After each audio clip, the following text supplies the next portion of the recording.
Hello everyone. My name is Lisa. Welcome to my channel. I hope you're all doing so good today.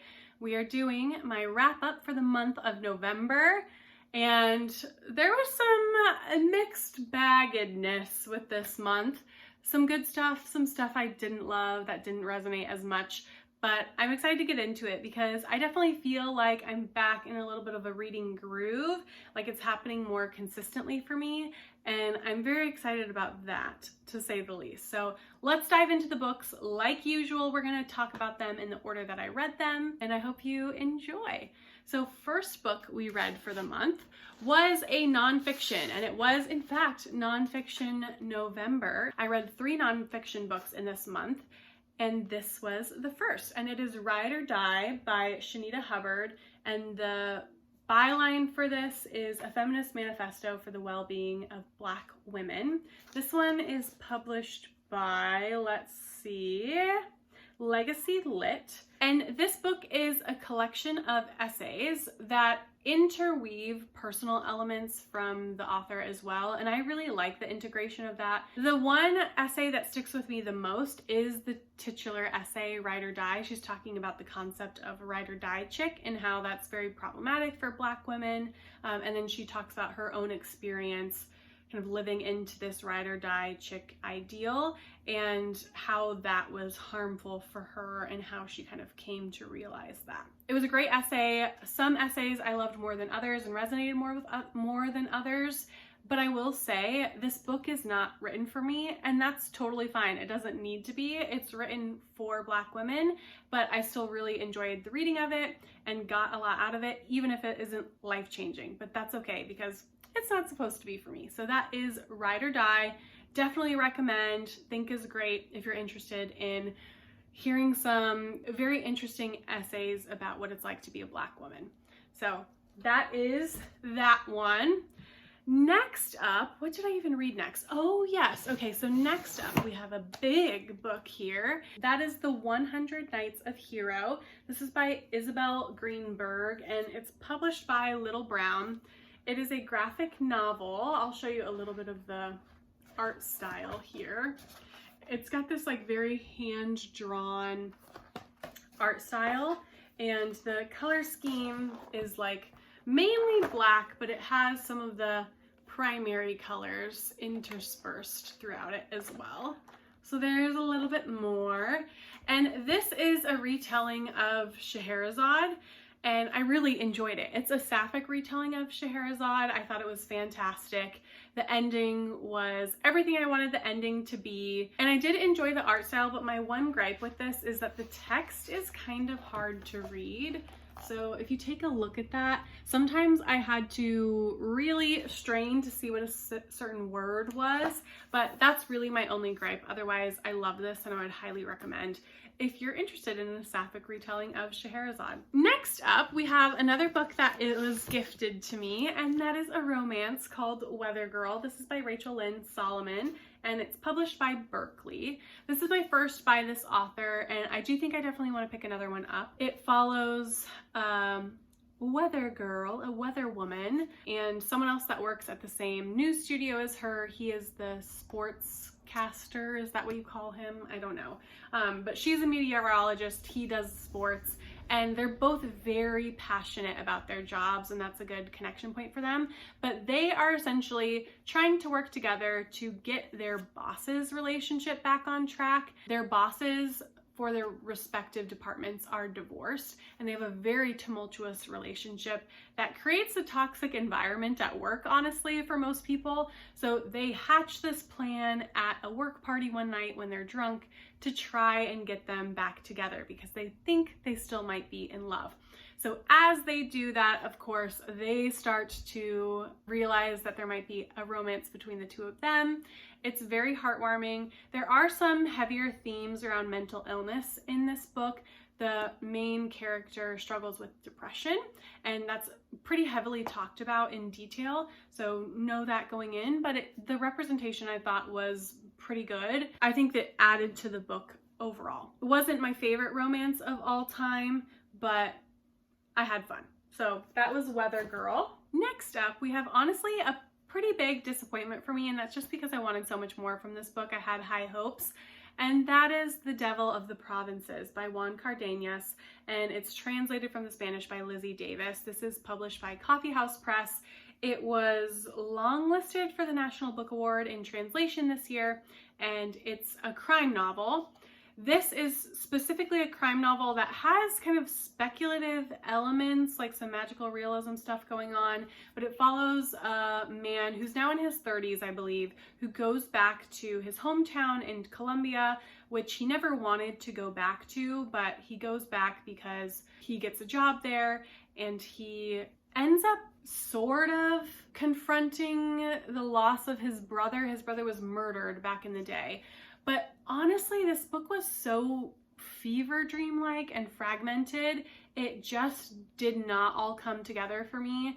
I couldn't grasp on to any type of emotional investment with any of the characters, and the plot was confusing. This does have some interesting things to say about higher education, and that was honestly the best part of the book for me. He's working as a professor at, I can't even remember in what, but there's a couple like more philosophical conversations about the perils of higher ed and some of the problems within higher ed. I thought those were accurate, and I enjoyed reading about them, but that's such a small portion of the book. So this really overall did not come together for me. It just felt like throwing things at the wall and seeing what sticks, and that's not a style that I love. So not for me. Maybe this could be for you. That is The Devil of the Provinces. The next book that I read this month was an oldie but a goodie, and that is Spy Family. This is the newest edition of Spy Family. It's volume 10. It's written and illustrated by Tatsuya Endo and published by Viz Media. Again, this is the 10th one, so like if you've been here, you know I like these. This was a pretty good installment of it. It follows Twilight as a young boy. You get some of his backstory, which I think is really interesting. I do think I'm starting to struggle with the meta-narrative in this. It's just not, there's just not enough happening in the meta-narrative for this many books in a row. I feel like it's been so many side quests, and I'm ready to like get the ball rolling. And if the next one doesn't do that, it might be my last one. But overall, this is still fun. It's giving you all the things that you want. I just want that like deeper arc, deeper emotional investment to happen. And you know, that's the writer's choice, not mine. So this follows, if you're unfamiliar, a spy who has to infiltrate this private school to get close to someone who is high up in politics and see if they're scheming to do anything bad and start a civil war. The way that he has to do this is he has to adopt a daughter, which he does very quickly. He doesn't know that the daughter is actually a telepath, and he has to have a sham marriage, and he doesn't realize that the woman he convinces to have a sham marriage with him is an assassin. So lots of hijinks, lots of found family vibes, which is why I love it. So that is volume 10. And I should say this is translated from the Japanese by Casey Lowe. Casey Lowe, I'm pretty sure that's right. All right, next up we have a library book, and that is The Young Man by Annie Ernaux.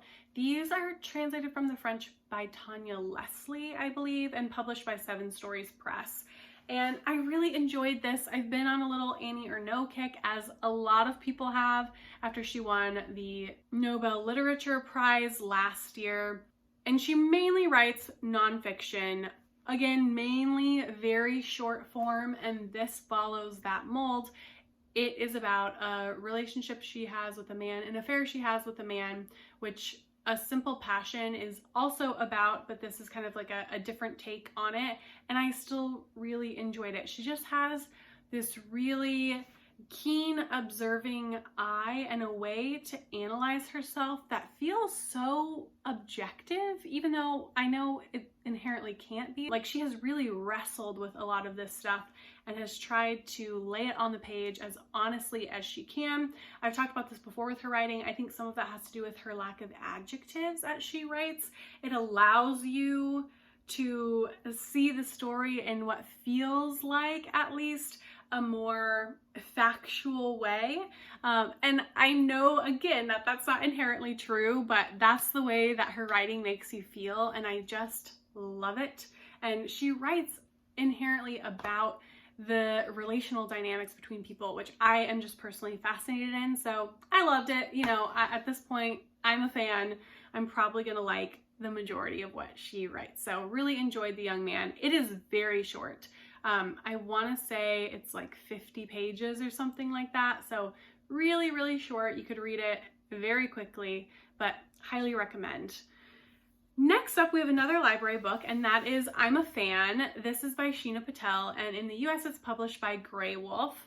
It was nominated for the Women's Prize this year. I think it was longlisted, not shortlisted.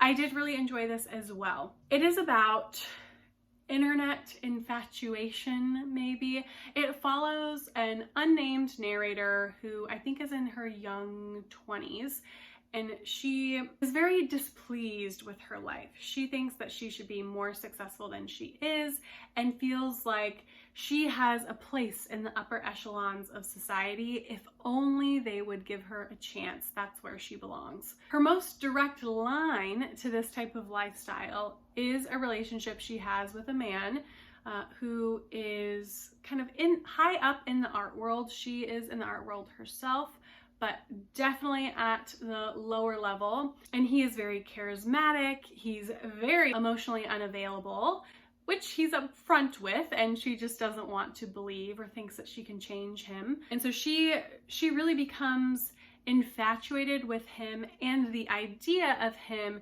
being able to bring her into this way of living that she so much wants and thinks will solve all of her problems. She is also in a relationship, so she is cheating on her boyfriend, who she feels very blasé about, but he is kind of like a security blanket, so she keeps him around. The other character in this novel that features kind of heavily is a woman that she is obsessed with, and this woman is an influencer. The influencer is also having an affair with this art guy, and she's constantly comparing herself to the influencer, wondering why she doesn't have that life and why the influencer seems to have more of a pull on this man than she does. It's very short, and I think it's doing exactly what you think it's going to do.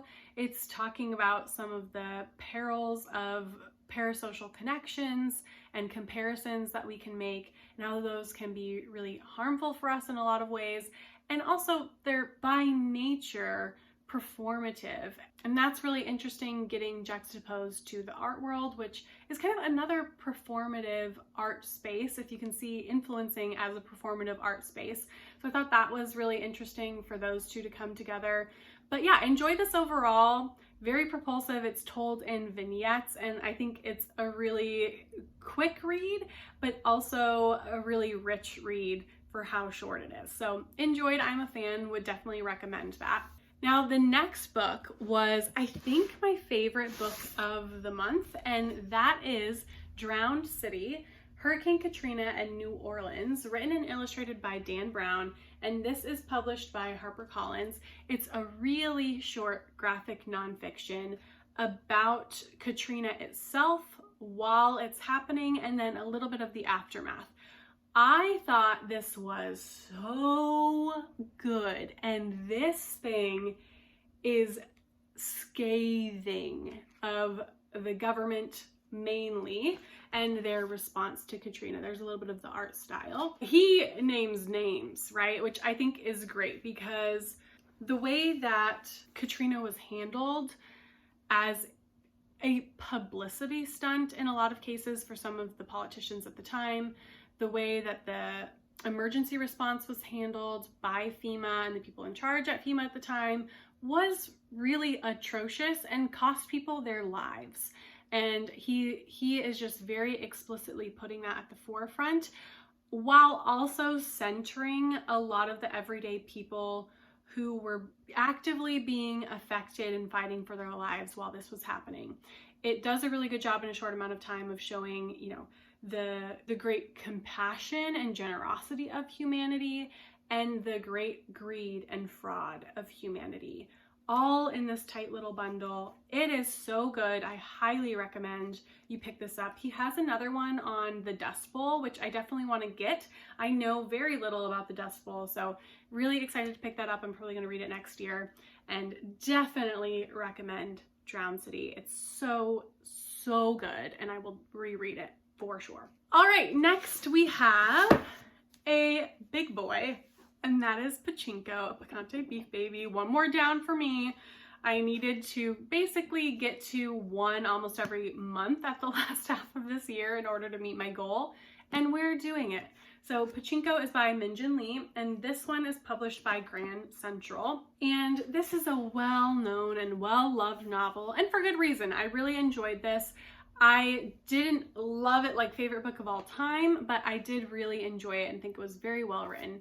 It is a family saga that follows 3 generations mostly of a Korean family during the early 1900s and before, during, and after the war. The weakest part of this book is the beginning. I think the first 100 pages, or maybe even just like the first 75, are slow. I was worried in the beginning that I was going to have to DNF this, or it was just going to be punishing to get through, but it really picks up around that 75 to 100 page mark, and I became much more emotionally invested. And I really think that's where this book shines. I mean, it's a character-driven novel. There is plot happening as well, and that's a good addition, but I really think the characters are where this shines. You're following a family who is led by this matriarch, Sunja. You get to understand the hard decisions that she has to make. It all begins when she's in her small coastal village in Korea, and she starts to have a relationship with this man named Hansu, who is much older than her, and she's very naive at this point. She falls in love with him, and when she becomes pregnant and tells him, he reveals that he has a family. Now, to the reader, you sort of know that that's going to happen, but for her, she's very taken aback by this. She can't believe that she has been deceived by him and that he would do this to her. So she ends the relationship and is now pregnant and needs to find a way to survive. The story goes off from there. I won't give any more, even though there's so much happening in this book. There's lots more plot to come, but that decision really affects the family as a whole. And it's maybe not the decision that you think I'm talking about that affects the family as a whole. And I think that's a smart play at the end. The ending of this book was fantastic. I feel like it wrapped up in not only a realistic way, but a smart way that connected a lot of the themes together of this book. It shows what people are willing to do to survive, the good, the bad, and the ugly. It shows resilience in this family, and also the ways that pride can definitely get in the way of this family, especially with the men. I understand why this is widely loved. It has great characters and great plot, and I would definitely recommend, if you haven't already read this, to pick it up. It's engrossing. It will, make you believe in humanity, and I think the tone is overall uplifting, even though some of the things that are happening are pretty horrific. So that is Pachinko. And then lastly for the month, we have Oldladyvoice by Elisa Victoria. This is translated from the Spanish by Charlotte Whittle, and it's published by And Other Stories. This is going to be in my And Other Stories publisher taste test video that should come out at some point, who knows? And so I talk about it way more in depth there. So if you want to hear more of my thoughts, go to that video. But this follows a 9-year-old narrator named Marina, and I think the blurb says it really well when it says she can swear like a sailor but think like a novelist. That is very apt for who her character is. And this is an extremely character-driven novel about her trying to figure out who she is, where she belongs in the world, all while there's some uncertainty about what's going to happen with her mother. Her mother is ill with some unknown illness and is currently needing to get treatment, so she's staying with her grandmother. And you just get to see very slice of life, her thoughts being a 9-year-old girl in the world. And I enjoyed it. I didn't love it. I thought it was good, not great. but there's definitely an audience out there for this. This has some really smart writing, and I really enjoyed the themes of trying to figure out how you belong, because when you're young especially, it's kind of about survival. You're either in or you're out, right? And it can be very bad if you're not in. And we see her wrestling with some of those things, I think, in a really realistic way, and I enjoyed that about this novel. So that is Oldladyvoice. And that is the wrap up for the month of November. So hopefully you're intrigued by some of these books and want to pick them up. Let me know what you read in the month of November, and I will see you all in the next one. Bye.